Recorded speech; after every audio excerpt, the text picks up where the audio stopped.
So the last thing I want to do in this lecture, before I let you guys go, is I want to think through some of the implications of the firm-specific human capital model we just worked through. So as we concluded in the last lecture, when firms invest in firm-specific human capital for their workers, the cost of that investment are going to be shared by the workers and the firms, but the benefits of that investment are also going to be shared by the workers and the firms. In other words, in period one, the workers are going to get paid more than they get paid for a general human capital investment. In other words, they're going to get paid more than MRP1 minus CH, right? But they'll get paid less than MRP1. In other words, workers are going to lose money in period one relative to how much they could earn if they weren't getting this human capital investment. But firms are also going to lose money in period one, right? Because their cost of investment plus their cost of wages are going to be more than the worker produced. So both the worker and the firm are going to be out money in period one. And then in period two, both the worker and the firm are going to recoup some of that investment, or hopefully all of that investment, right? So what that means is MRP2 of 0 is going to be less than W2 of H. In other words, the worker is going to get paid more than they'd get paid if they didn't make an investment, or if they worked in a firm that didn't invest in them. But they'll get paid less than they'll produce for the firm in period two.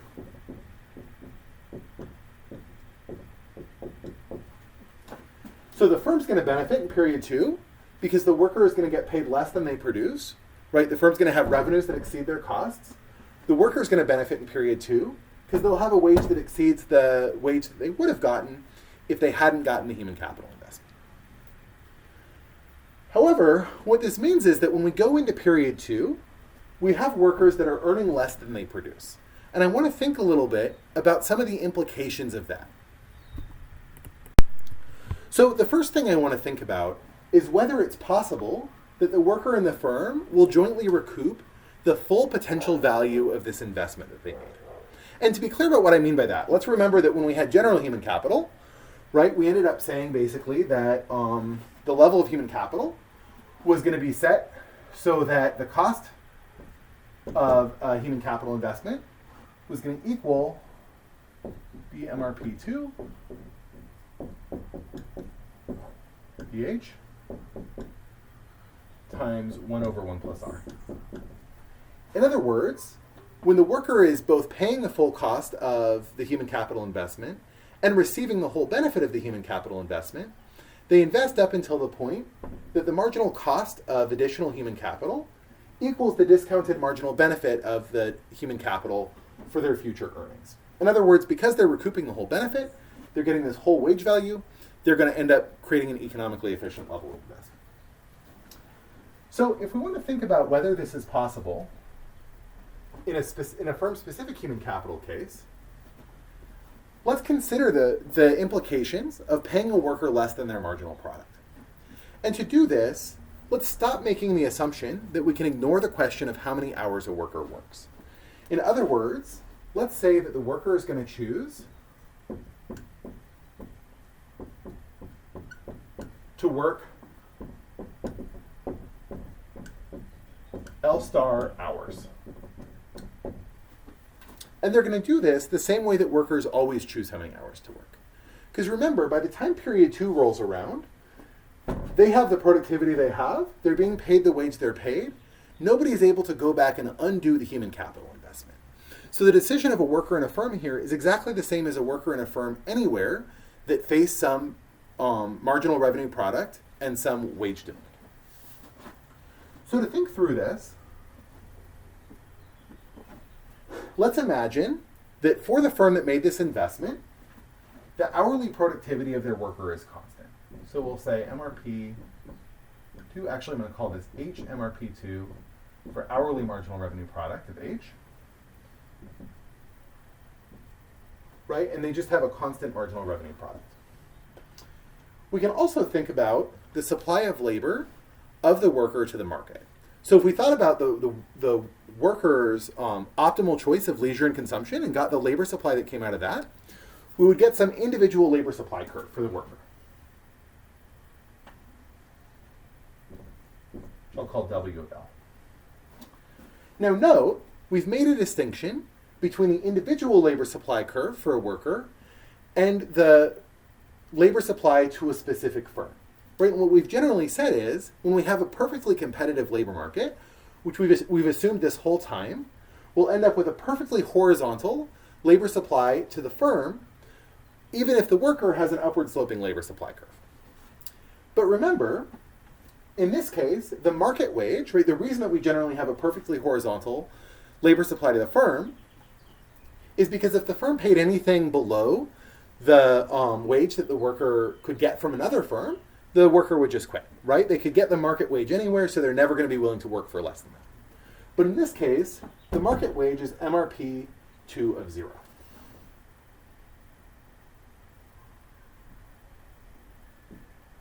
So I'll call this HMRP 2 of 0, right? The hourly marginal revenue product of the worker at a firm other than the one where they have this firm-specific human capital investment.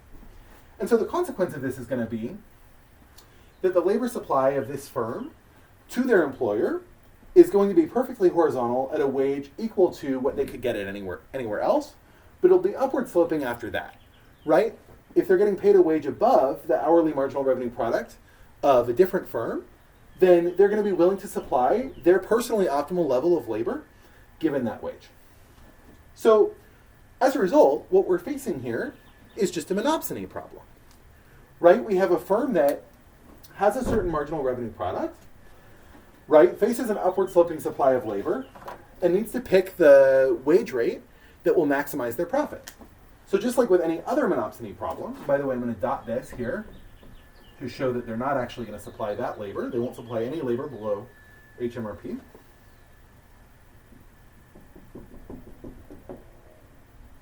All right, so what they're going to do is they're going to have an MEL, right? And they're going to choose a W star that maximizes their profits for this worker. And exactly as we said, right, it's going to be a W star that's above the hourly marginal revenue product if the worker had not gotten any human capital investment, but it's going to be below the marginal revenue product that the worker would receive if they were to receive the full benefit of their investment. Okay, so what this is going to imply, it should be pretty clear from this graph, is that the worker is going to supply less labor than would be economically efficient, right? The economically efficient level of labor supply would be the point where the marginal hour is worth as much to the employer as it is to the worker, right? The value of this marginal hour of leisure would be equal to the marginal revenue product of the worker. Instead, because they're going to get paid less than that, they're going to supply less labor than that, and there's going to be this deadweight loss right here, right? We'll have a benefit to the employer, given here, right? We'll have a benefit to the worker, given here.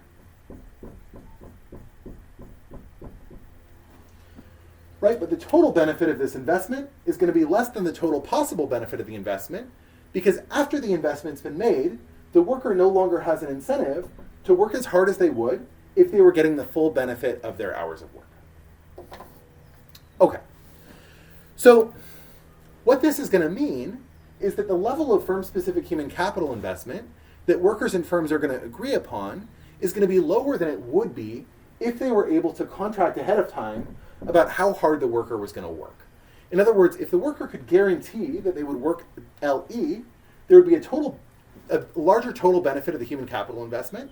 It would make sense to invest in a larger amount of human capital. But as it is, they're going to lose the opportunity to make a productive investment here because of the fact that the worker and firm can't trust each other to agree to the economically optimal level of effort later. Right? Essentially, the worker is going to realize that they're unfireable and they're going to have an incentive to shirk. So how could we deal with this sort of efficiency? How could we reduce this inefficiency? Well, the simplest thing to do, as we've been saying, right, is to just have the worker and firm sign an unbreakable contract, saying, I will work for you, I will work X number of hours, I'll put X number of effort in, and if I don't, you can rip my thumbs off, right? Essentially, we can say, instead of workers just signing a yearly contract with their employers, we'd have a medieval style, get on your knee and say, I pledge myself to you, O liege. And then we would end up with an economically efficient level of output. Of course, the problem is that sort of contract's unenforceable and it's unwritable, right? You could potentially write a contract that tells you how many hours you have to spend at work, but how are you going to write a contract that tells you how much effort to put in? Another thing we could do is the same thing we can do anytime we've got market power and we want to get to an economically efficient level of output, which is that we could price discriminate. So the employer could say, instead of offering a constant wage rate, they could offer something like performance bonuses or overtime pay to try to encourage their workers to put in more effort than they would otherwise, right? While still not giving them the full benefit of their investment.